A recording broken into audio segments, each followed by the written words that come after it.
You're listening to the Cyberwire Network, powered by N2K.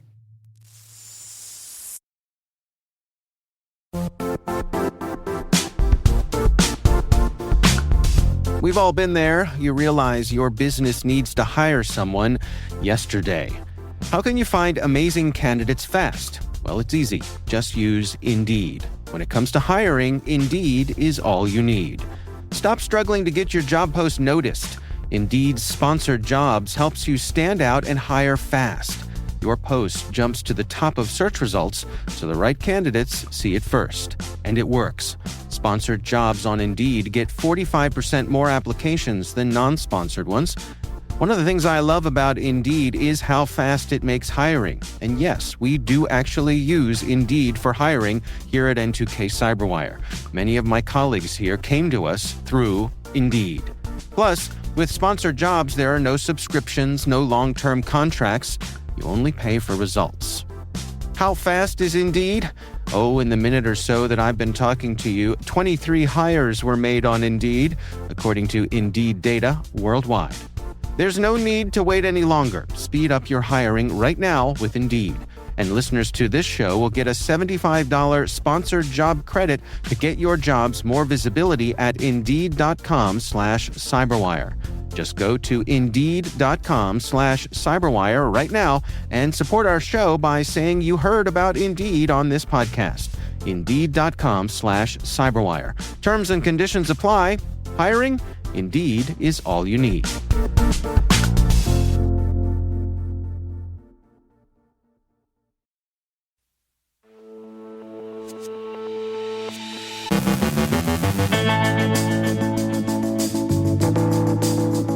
CISA warns that pro-Russia hacktivist groups are targeting U.S. critical infrastructure.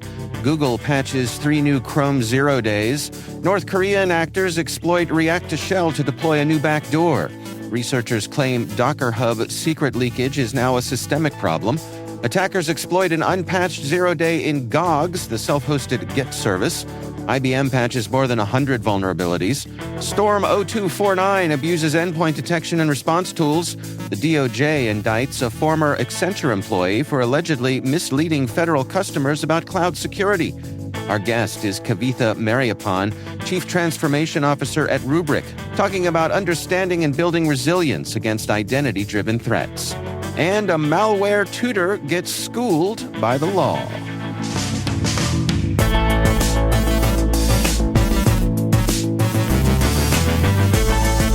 It's Thursday, December 11th, 2025. I'm Dave Bittner, and this is your Cyberwire Intel Briefing.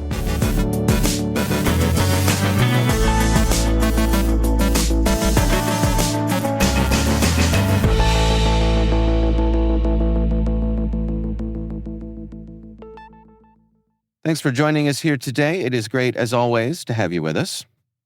The U.S. government is warning that pro-Russia hacktivist groups are targeting U.S. critical infrastructure, attempting to access operational technology systems through poorly secured internet-facing VNC connections.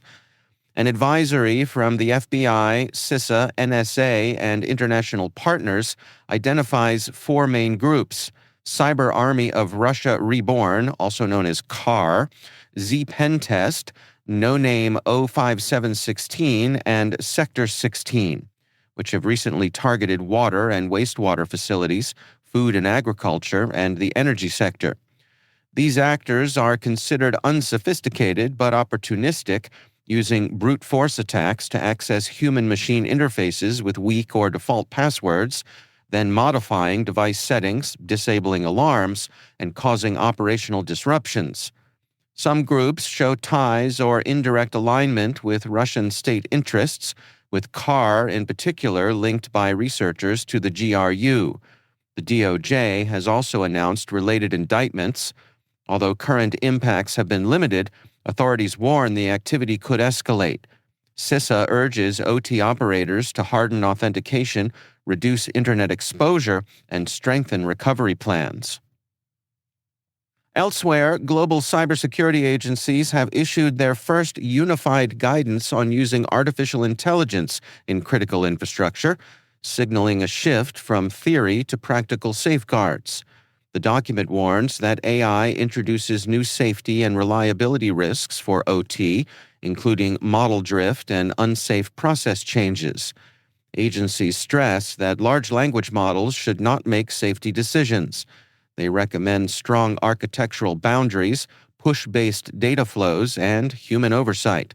The guidance urges operators to demand transparency from vendors and maintain manual skills as AI adoption expands. Google has issued patches for 3 new Chrome zero-day vulnerabilities, including a high-severity flaw already exploited in the wild. The primary zero-day has no CVE and remains under coordination, with details withheld until most users' update or dependent third-party libraries are fixed. The update also addresses 2 medium-severity issues, one a use after free in Password Manager, and the second an inappropriate implementation in the Chrome toolbar. This marks Chrome's 8th zero-day exploited in 2025. North Korea-linked actors are exploiting the React-to-Shell flaw to deploy a new backdoor called EtherRat, according to Sysdig. React-to-Shell is a maximum severity deserialization bug in React server components that enables unauthenticated remote code execution and has been widely abused since its December 3rd disclosure. Sysdig recovered EtherRat from a compromised Next.js app and reports traits consistent with Lazarus Group tooling, including similarities to Beavertail. EtherRat establishes persistent access and uses the Ethereum blockchain for command and control resolution through an ether hiding technique. The backdoor regularly polls its C2, replaces its own code to hinder analysis, and uses multiple Linux persistence mechanisms. Sysdig urges immediate updates to patched React and Next.js versions and checks for EtherRat's persistence artifacts and unusual Ethereum RPC traffic. Research from Flare into Docker Hub shows that secret leakage is now a systemic problem, not an edge case. In 1 month of scanning, they found more than 10,000 container images with exposed credentials, affecting over 100 organizations, including a Fortune 500 and a major national bank. 42% of those images contained 5 or more secrets, often enough to unlock entire cloud environments, CI/CD pipelines, and databases. AI model keys were the most frequently leaked, with nearly 4,000 exposed, and many secrets came from shadow IT accounts outside corporate monitoring. Even when developers removed exposed secrets from images, 75% failed to revoke the underlying keys. Flare argues that modern breaches increasingly follow a new pattern. Attackers do not hack in, they authenticate in, using credentials companies accidentally publish themselves. Attackers are exploiting an unpatched zero-day in Gogs, the self-hosted Git service, to gain remote code execution and compromise hundreds of internet-facing servers. The flaw abuses a path traversal weakness in the Put Contents API, allowing symbolic links to overwrite files outside a repository and revive a previously patched RCE bug. Wiz Research found over 1,400 exposed Gogs servers, with more than 700 showing signs of compromise linked to automated attacks deploying supershell-based malware. Users should disable open registration and restrict access immediately. IBM has released security updates addressing more than 100 vulnerabilities across its product line, including several critical flaws largely tied to third-party components. Storage Defender received fixes for 6 critical bugs in its Data Protect module, while IBM Guardium patched a Tomcat flaw enabling code execution. Additional critical issues were resolved in Maximo's Form Data Library, Edge Data Collector's Django SQL injection bug, and Instana's Tomcat, libxml2, and WebKit components. IBM DB2 updates also addressed a critical CoroSync flaw. Numerous other products received high and medium severity fixes. Storm 0249, an initial access broker, is abusing endpoint detection and response tools and trusted Windows components to stealthily deploy malware and prepare environments for ransomware operators. ReliaQuest analyzed an attack where users were tricked through click-fix social engineering into executing curl commands that installed a malicious MSI with system privileges. The payload sideloaded a rogue DLL through SentinelOne's legitimate Sentinel Agent Worker executable, allowing persistent privileged execution that appears benign to security tools. The attacker then used Windows utilities for system profiling and funneled encrypted command and control traffic through the trusted EDR process. ReliaQuest notes the profiling aligns with ransomware group requirements and recommends behavior-based monitoring for unsigned DLL loading and tighter controls over curl, PowerShell, and living-off-the-land binaries. The Justice Department has charged Danielle Hilmer, a former product manager at Accenture Federal Services, with misleading federal customers about the security of a cloud platform intended for government use. According to the indictment, between March 2020 and November 2021, she obstructed auditors and falsely claimed the system met required controls under FedRAMP and the Department of Defense Risk Management Framework. Prosecutors say she hid security gaps, directed others to mask deficiencies during assessments, and provided false information to secure approvals, despite internal warnings that more than 100 controls were missing. Accenture says it self-reported the issue and is cooperating. The case reflects growing federal enforcement against contractors that misrepresent cybersecurity compliance to win or retain government business.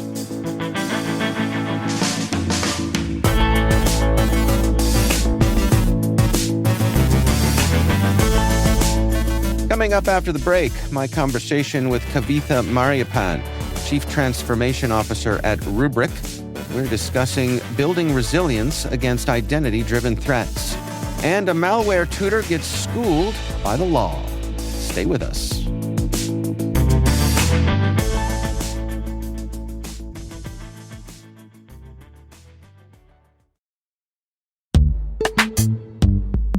Most environments trust far more than they should, and attackers know it. ThreatLocker solves that by enforcing default deny at the point of execution. With ThreatLocker Allow listing, you stop unknown executables cold. With ring fencing, you control how trusted applications behave.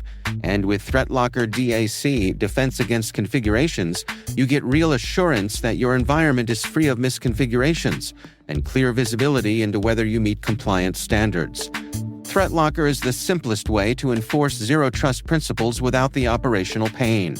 It's powerful protection that gives CISOs real visibility, real control, and real peace of mind. ThreatLocker makes zero-trust attainable, even for small security teams. See why thousands of organizations choose ThreatLocker to minimize alert fatigue, stop ransomware at the source, and regain control over their environments. Schedule your demo at threatlocker.com/N2K today.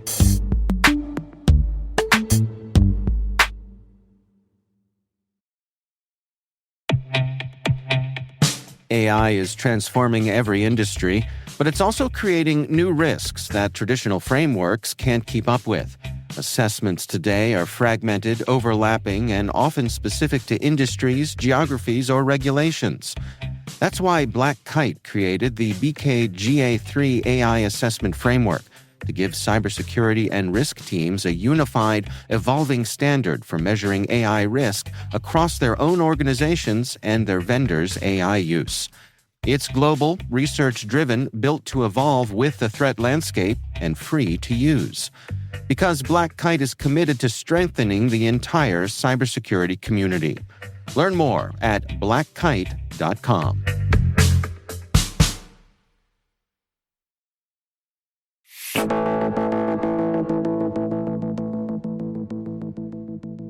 Kavitha Mariappan is Chief Transformation Officer at Rubrik. I recently got together with her to discuss understanding and building resilience against identity-driven threats. We, as a security insight and research lab, constantly, monitoring sort of the threat landscape, right? And so we put out a report every 6 months we definitely noticed an increase in the number of identity-based threats. And so as a team, we decided, we should really hyper-focus for the fall report on creating sort of a substantial body of work here around identity threats. And so that really it was the motivation behind like why we doubled down on an identity-based report. Well, one of the things that caught my eye was about how leaders are really looking to hire identity talent right now. What is driving that urgency? Well, lots of interesting things. I think first and foremost, if we take a look at just the threat landscape, right? And if you take a look at this recent report, 90% of IT and security leaders who were surveyed, at least through our study, agree that identity-driven cyber attacks are like top threat to their organizations. And we saw that number increase within the last 6 months by X points, right? That is a critical area, right? Why organizations should be really thinking about identity was always considered more of an access management technology, right? Like, we're governing user access, ensuring people have the right credentials and the privileges to access applications or have access to a corporate network. But really, it's sort of the frontier for security right now. At the end of the day, I think one of the things we're seeing, obviously, is that when your identity is compromised, you've lost your ability to log in, much less recover from any identity-based threat, any breach of your perimeter. So there's a real need to sort of enhance and augment sort of the skill sets and the capabilities within the organization. And that's kind of really the movement we're seeing, where a lot of enterprises are, one, focused on up-leveling their identity talent. Two, we're seeing that many of these organizations, at least that we surveyed, up to 60% of them had switched IAM providers within the last 3 years. That said, 87% of them are currently still planning to change IAM providers. So even though they had looked at this, and made some tremendous changes in the last 3 years, many of them are actually planning to make further changes and have already begun the process. And they're realizing the skill sets needed are not aligned internally, are not aligned to skill sets required are not aligned to the talent that they have internally. And, they're just new capabilities. I mean, we're not just dealing with perimeter defense, we're dealing with the changing sort of landscape of like a hybrid workforce. We're dealing with the advent and sort of like production adoption of AI. And AI sort of introduces a whole new slew of security parameters, one specifically being non-human identities sort of added to that mix. Well, I mean, let's talk about that. The report points out that non-human identities outnumber humans by 82 to 1. That's a striking statistic there. How are enterprises discovering and classifying and governing those identities without throwing sand in the gears, without slowing people down? Well, I think this is really important, right, for us, because one of the things organizations are doing is leaning into AI, embracing AI, right? And then that said, protecting their organizations from like agents that will be potentially compromised or going rogue is a sort of capability we've got to build. And I think doing so requires these organizations to have visibility of kind of what these active agents are in their IT environment. What are the interactions that they're having, right, with your data, specifically what applications, what identities. And then this is sort of like raising to the top the need to have observability across their infrastructure and their landscape. And it doesn't mean much if with all those insights, you aren't able to remediate sort of any potential harmful actions being taken by an AI agent. So one of the things that, organizations are like, as we're seeing, sort of the 82 to 1 is actually just like the tip of the iceberg, right? In 6 months from now, Dave, if we talk, I think that number is going to would have scaled up, right? Mm-hmm. It's really important for them to be able to understand are they classifying and understanding sort of this, roles and behaviors, but how to rewind these sort of inadvertent or nefarious actions back to a clean state. What about human oversight? How do you draw the line between, let's say, assistive AI and more authoritative AI? Yeah, it's actually a great question, right? Look, human oversight has always remained essential for, as we think about, you know, human users, human workers, right? Now, with LLMs that we're already starting to use today, we know that we've got to validate these outputs, right? I mean, it's no accident. A lot of Gen AI tools today include disclaimers that they say, look, we're capable of making mistakes, and that you should really verify all important information. But we're definitely seeing hallucinations still. And I think we'll continue to see hallucinations within the environment and all these interactions and tools. So I think specifically when you ask about assistive AI, like this human's oversight is going to become important. Now, you take that to the next level as we cross into the use of authoritative AI, where you've got agents that are able to take multiple steps, right, towards sort of accomplishing very complex tasks. Then you start to really have to factor in how human oversight becomes critically essential, right? And it's a powerful thing that these agents are able to perform what they can, like to be able to automate tasks from end to end at agent scale, not human scale. And we believe having a human in the loop is important, but I think that model for how we inject a human in the loop across the distributed process is also, we'll have to rethink that, right? Because it's not just about having a human in the loop to understand are there hallucinations or are there inadvertent actions, but having humans play a role, help create these guardrails and processes where we have the ability to sort of reverse and roll back actions taken by those agents. Otherwise, I think we're going to really see sort of the risk being like magnified. What about recovery time? The report points out that there are a lot of leaders out there who are worried that recovery time is increasing. They're looking at days instead of hours to recover. What does identity-centric practices, how do they play into this? How can you help shorten these recovery times? I think having good hygiene in the environment becomes really important, right? First and foremost, let's think about, right? Organizations today focus on, I would say, legacy KPIs, right? They report on KPIs, not wrong, not bad. But if you look at a lot of organizations that have been compromised, they all followed process. They followed audits, met all their compliance requirements, put a lot of security measures in place. Many actually adopted some level of zero trust architecture. But I think we need to make sure that we're also focusing on proper security hygiene internally, right? So let's kind of think about like what this looks like in terms of understanding the environment, right? I think we need to start making sure that they're prioritizing an accurate, up-to-date understanding of all identities in their environment, specific to recovery time, right? Because nominally, what we put down as a RPO, for example, is not what is happening in practicality today in many organizations. So one thing we'd like to think about is like, let us evolve the KPIs, especially specific to recovery time, and as part of this report around like identity, human and non-human identities. So really sort of bucketing this into like, I would say 3 categories. One being, let's look at like the traditional RTO capability, but like reporting on MTTR, right? Mean time to recover, specific to, I would say, like compromised identity infrastructure. So as you look at sort of the granularity, today we have like an RPO number and an RTO number. But can we like actually get a little bit more granular around the specifics since we are talking about identity?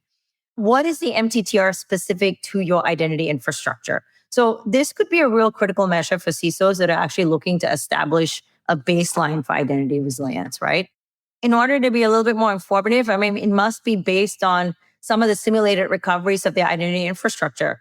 Now, based on real world recovery procedures, how many organizations today think about recovery time by bringing in the identity infrastructure as part of that tabletop exercise? Probably very few.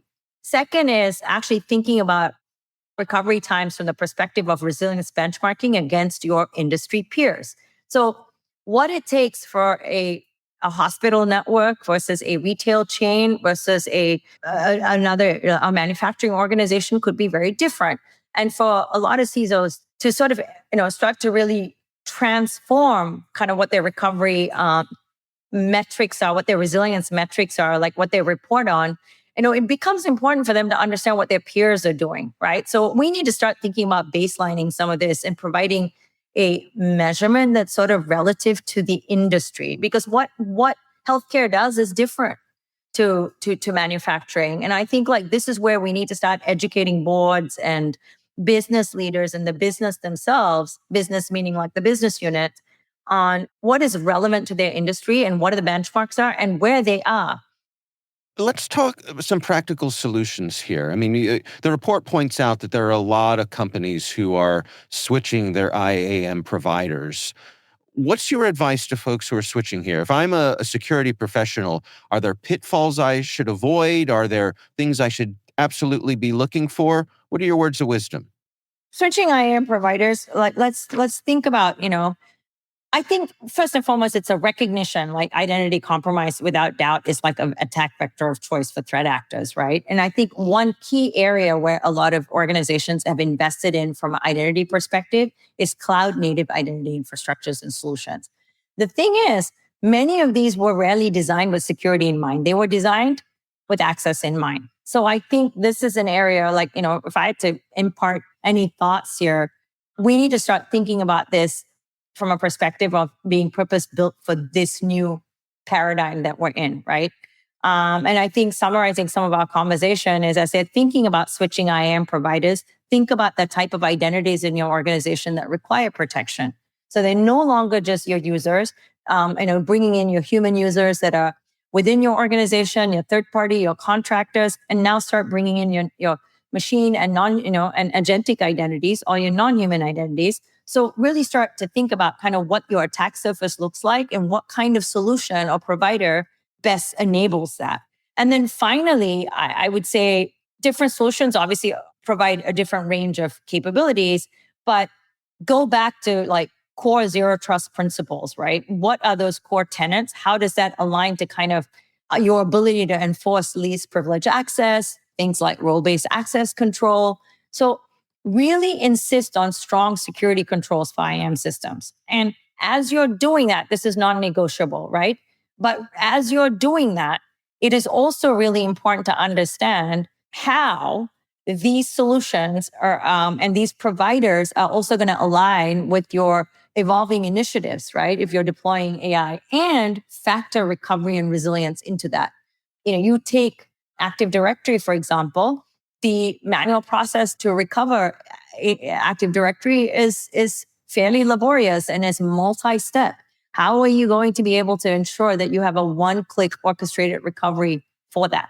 How do we ensure that as they're thinking about all of this as well, that they're thinking about kind of what that minimum viable identity solution looks like? What is minimally viable for your organization should your identity be compromised for you to get back up and running? That's Kavitha Mariappan from Rubrik. We are pleased to add Rubrik as the latest addition to our knowledge partners.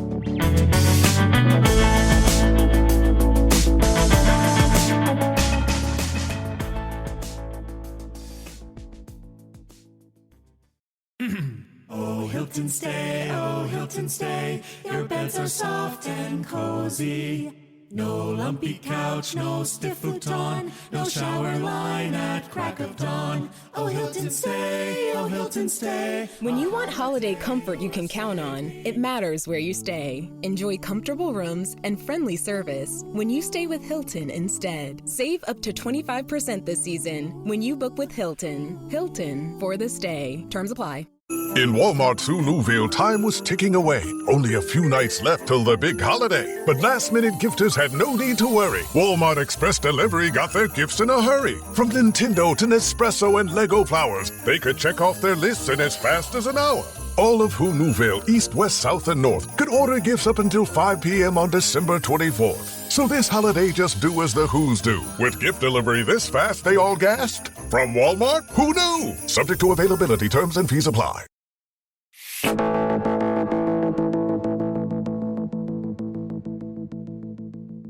And finally, Chow Hai Bang's misadventure began with an unlikely prison friendship in South Korea, the sort that usually leads to exchanged life lessons, not international malware schemes. Years later, he found himself in the Dominican Republic, sponsored by his old cellmate, Lee, who introduced him to SpyMax, a remote access Trojan dressed up as harmless Android apps. Chow became the unlikely star of a malware masterclass, recording tutorial videos that showed syndicate partners how to spy on phones, steal credentials, and empty bank accounts. His lessons were effective enough for 129 Singaporeans to lose $3.2 million, though Chow himself earned barely $1,700 for his trouble.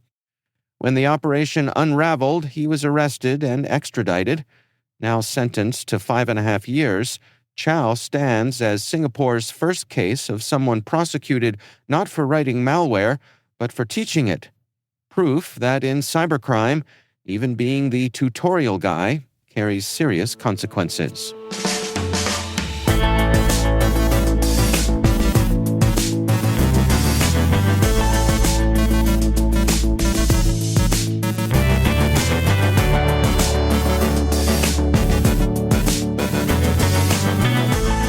And that's the Cyberwire. For links to all of today's stories, check out our daily briefing at thecyberwire.com. We'd love to know what you think of this podcast. Your feedback ensures we deliver the insights that keep you a step ahead in the rapidly changing world of cybersecurity. If you like our show, please share a rating and review in your favorite podcast app. Please also fill out the survey in the show notes or send an email to cyberwire@n2k.com. N2K's senior producer is Alice Carruth. Our Cyberwire producer is Liz Stokes. We're mixed by Trey Hester with original music by Elliot Peltzman. Our executive producer is Jennifer Iben. Peter Kilpie is our publisher, and I'm Dave Bittner. Thanks for listening. We'll see you back here tomorrow.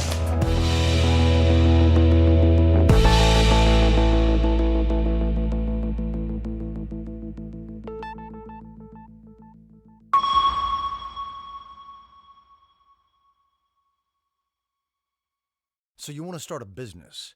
You might think you need a team of people and fancy tech skills, but you don't. You just need GoDaddy Aero. I'm Walton Goggins, and as an actor, I'm an expert in looking like I know what I'm doing.